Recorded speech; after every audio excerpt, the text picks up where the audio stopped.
আসসালামু আলাইকুম my lovely viewers, কেমন আছেন আপনারা? আজ আমি আপনাদের জন্য নিয়ে এসেছি বাংলাদেশের ঐতিহ্যবাহী তেলের পিঠা, যাকে পোয়া পিঠাও বলে অনেকে। সবাই এই পিঠা বানান, কিন্তু কিভাবে এই পিঠা 4-5 দিন পর্যন্ত নরম রাখা যায় সেটা কি জানেন? অনেক সময় পিঠা 2 ঘন্টার ভিতরে শক্ত হয়ে যায়, কিন্তু আমার রেসিপি ফলো করলে এমনটা হবে না। ইনশাল্লাহ আপনার পিঠা হবে নরম, মজাদার, তুলতুলে এবং 2-3 দিন নরম থাকার গ্যারান্টি দিচ্ছি।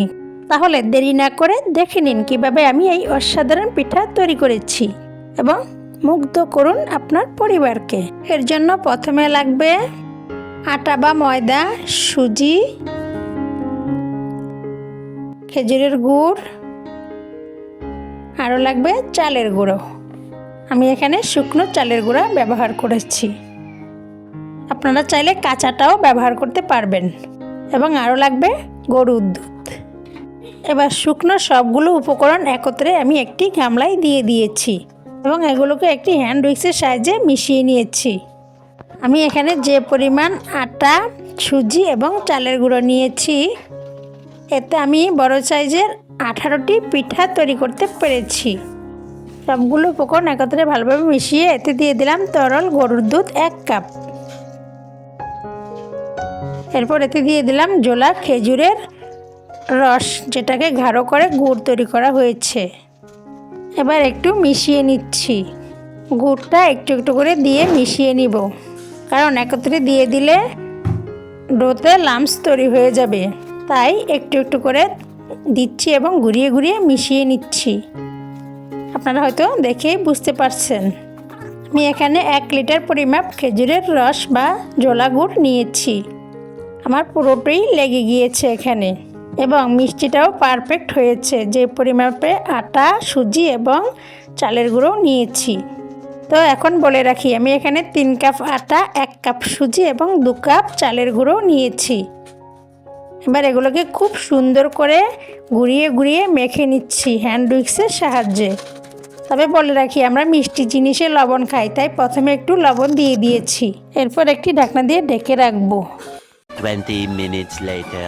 20 মিনিট পর ঢাকনা খুলে দেখে নিচ্ছি আমার ডোটা কেমন হয়েছে।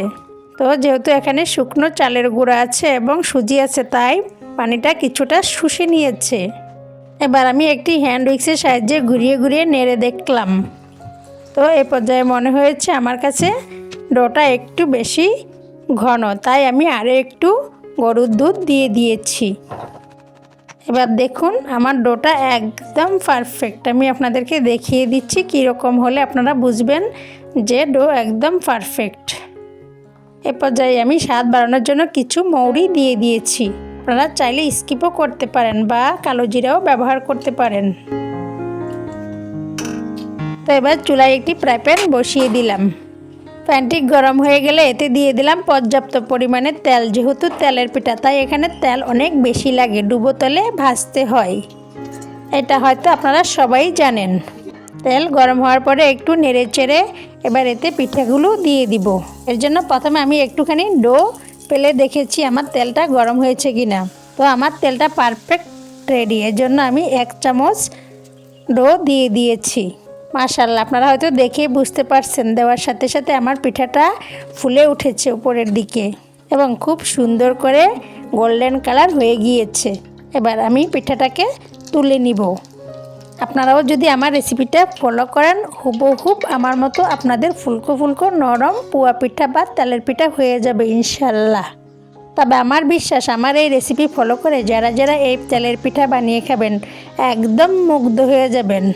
মুখে দেওয়ার সাথে সাথে আগের যত পোয়া পিঠা বা তেলের পিঠা খেয়েছেন সবগুলোর স্বাদ ভুলে যাবেন, যেটা মাশাআল্লাহ দিলে এতটা মজাদার হয়।